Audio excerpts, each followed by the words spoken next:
Sobe para 54 o número de mortos na tragédia do litoral norte paulista. 30 pessoas ainda estão desaparecidas e mais de 4.000 desalojadas ou desabrigadas. O último ponto de interdição da rodovia Rio-Santos é liberado e ministros colhem pedidos de prefeitos da região.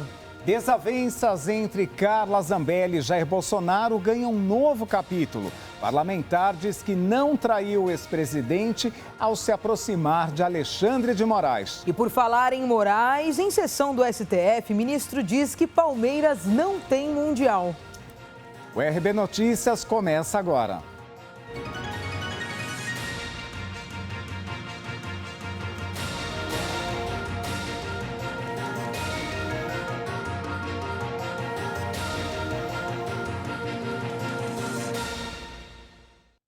Subiu para 54 o número de mortos na tragédia do litoral norte de São Paulo. Diversas ações têm sido feitas para ajudar as vítimas que sobreviveram, principalmente aquelas que perderam seus familiares e suas casas.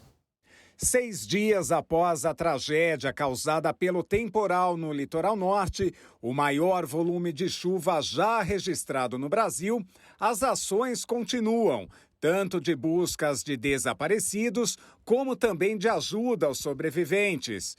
O número de mortes subiu para 54, sendo 53 em São Sebastião e uma em Ubatuba.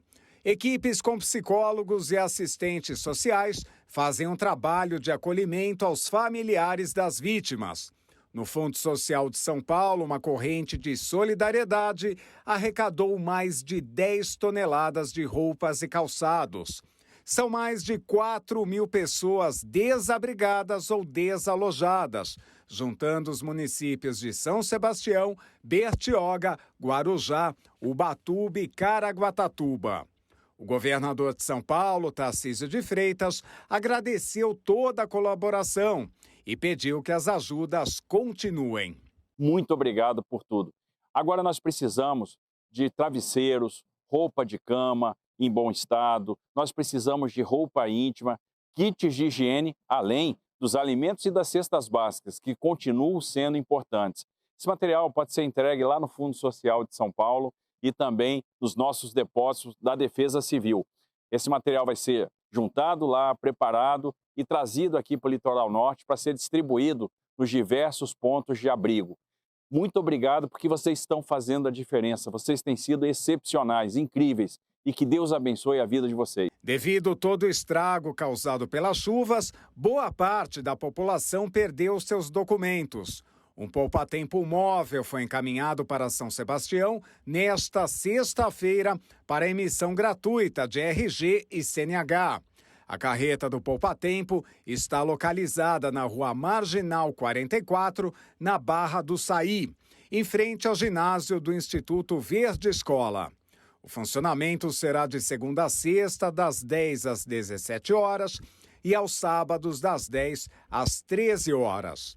A Polícia Civil e o Procon de São Paulo continuam com a fiscalização de comércio na região. 8 estabelecimentos foram notificados. Na noite de ontem, foi liberado o tráfego de veículos no quilômetro 174 da rodovia Rio-Santos, no trecho entre São Sebastião e Ubatuba. Apesar de agora qualquer veículo poder circular pelo trecho, a orientação continua sendo para que os turistas não viajem para as regiões afetadas neste fim de semana, pois é necessário evitar sobrecarregar o atendimento em hospitais, o trânsito nas estradas e o abastecimento de água e de alimentos nas cidades. Após uma reunião com prefeitos do litoral de São Paulo, em Santos, os ministros da Integração e do Desenvolvimento Regional, Valdez Góes, dos Portos e Aeroportos, Márcio França, e dos povos indígenas, Sônia Guajajara, se reuniram para uma coletiva para falar sobre os desastres naturais. De dentro do Porto de Santos, o primeiro a falar foi o ministro dos Portos e Aeroportos, Márcio França. Nós viemos nos reunir com os prefeitos das outras cidades do litoral de São Paulo e alguns, inclusive do Vale do Ribeira, porque essas essas situações de emergência acontecem vários momentos e vocês estão acostumados a acompanhar. Nesse instante foi mais grave em São Sebastião, mas as chuvas estão acontecendo durante o verão, elas vão até março e nós queríamos que os prefeitos tivessem noção de poder antecipar alguns fatores. Os deputados federais e estaduais deram opiniões e sugestões e os prefeitos apresentaram ao ministro da Integração e do Desenvolvimento Regional, Valdez Góes, as suas emergências nos casos de defesa civil.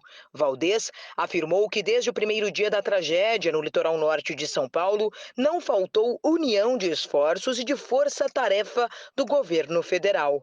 Essa é uma dinâmica nova que a presença, a união dos esforços, nós podemos, primeiro, enfrentar melhor os problemas que eles vão continuar acontecendo. Às vezes só muda o endereço, né? Uma vez que nós temos milhares e milhares de pessoas vivendo em áreas de risco e, por outro lado, um agravamento na situação das mudanças climáticas. Então, quando essa equação se fecha, aí os resultados são realmente muito tristes, porque se a gente está numa força-tarefa aqui no litoral norte e sul de São Paulo, nós temos uma equipe de ministros numa força-tarefa lá no Rio Grande do Sul, porque lá tem 320 municípios sofrendo com estiagem. A ministra dos Povos Indígenas, Sônia Guajajara, disse por sua vez que situações como essas do litoral norte e no Rio Grande do Sul exigem do poder público municipal, estadual e federal um planejamento de ocupação cada vez mais consciente. Nós estamos vivendo hoje tanto enchentes aqui na região como estiagem no Rio Grande do Sul, né? E isso faz com que a gente se preocupe com todos esses desastres que vem acontecendo, né? Aqui na região temos o território indígena Ribeirão Silveira, a aldeia Rio Silveira, que tem 5 núcleos, que a primeira aldeia ali, Rio Silveira, foi atingida, né, por essa enchente, e nós viemos aqui para acompanhar em loco, ver qual que é a necessidade dos indígenas ali nesse momento, que nós vamos buscar junto à Defesa Civil, junto ao Ministério das Cidades, para que a gente possa apoiar, né, naquilo que couber ao Ministério dos Povos Indígenas essa articulação. Segundo Márcio França, a Defesa Civil vai cuidar apenas da população que perdeu a casa integralmente e o restante ficará por conta do Ministério das Cidades. Já as estradas por conta do Ministério do Transporte. Daqui a 15 dias, todos os prefeitos e deputados que estavam presentes na reunião vão para Brasília para fazer um checklist de tudo o que foi solicitado. O governo de São Paulo começou a buscar pousadas, hotéis e até colônias de férias para acomodar de forma provisória as famílias do litoral norte desabrigadas ou desalojadas pelos deslizamentos de terra. Os detalhes com Ney Gonçalves Dias. Centenas de turistas ainda estão na região, ocupando os hotéis desde o início do carnaval.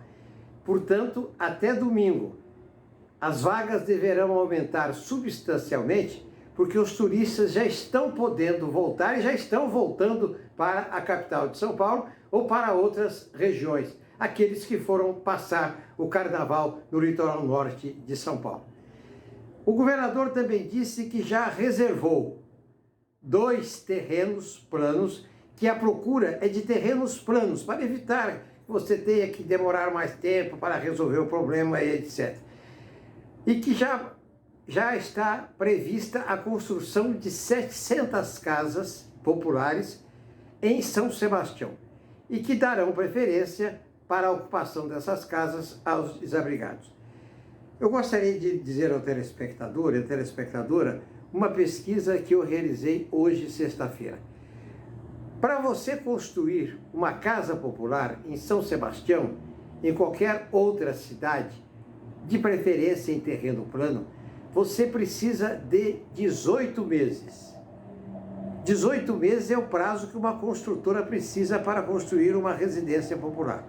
Agora, se você usar casas pré-fabricadas, que são aquelas casas que entram o material de madeira e de aço, esse tempo de 18 meses vem para 5 meses. Então você, num prazo, veja que a redução é muito grande. Você, ao invés de gastar 18 meses, você está gastando 5 meses. Quer dizer, até metade deste ano, um pouco mais da metade, você já tem residência para colocar os desabrigados lá. Esta é uma oportunidade que a indústria de pré-fabricados oferece, que vem resolver quase que rapidamente a situação. E a deputada federal Carla Zambelli afirmou que seu aceno político ao Supremo Tribunal Federal não foi traição ao ex-presidente Jair Bolsonaro. A parlamentar ainda justificou que mudou de opinião em relação ao pedido de impeachment do ministro Alexandre de Moraes pelo contexto político atual, mas que continua crítica ao magistrado. As declarações foram dadas durante uma entrevista concedida à rede CNN Brasil. Carla Zambelli destacou que não estava criticando o ex-presidente Jair Bolsonaro e afirmou que realmente fez um aceno político ao STF, mas que isso não significa que foi feito um acordo com o ministro Alexandre de Moraes, além de ter ressaltado que ter tomado essa decisão não foi uma traição ao ex-chefe do Executivo. Ela também disse que o discurso mudou porque houve uma alteração da realidade do Brasil e ressaltou que Moraes fez prisões arbitrárias, tomou decisões complicadas e que antes defendia o impeachment do ministro, mas que agora esse não é o caso. Durante uma live em seu Instagram, a parlamentar reforçou que não traiu ninguém e que continua a mesma pessoa. Além de afirmar que, na verdade, quem fez isso foi a ex-deputada federal Joyce Hasselmann e que, mesmo assim, ainda há pessoas que seguem ela. Eu falei aqui, lá na frente vocês vão ver que eu não traí ninguém, que continua a mesma, etc. É que tem esses picos, né? E aí todas as pessoas que falam Joyce Hasselmann fez coisa muito pior, muito pior, e tem um monte de gente aqui que segue ela. Agora, ver as pessoas me confundindo com ela... Nem se compara. Ontem, o ex-presidente Jair Bolsonaro chegou a afirmar a apoiadores com quem mantém contato direto no Brasil que foi traído sim pela deputada federal Carla Zambelli. Ele disse acreditar que a parlamentar fez um acordo com Alexandre de Moraes para retornar às redes sociais e se ver livre da ameaça de ser presa. Ele ainda ressaltou que teve essa certeza em 6 de fevereiro, quando leu a notícia de que o magistrado tinha permitido que Zambelli reativasse suas redes, que até então estavam suspensas por ordem do tribunal. E a seguir, ex-ministro José Dirceu se recupera bem após passar por procedimento neurocirúrgico. E o ex-presidente Jair Bolsonaro reclamou do salário de R$ 33 mil que recebia como chefe do executivo nos últimos 4 anos. Você confere esses e outros destaques depois do intervalo. RB Notícias volta já.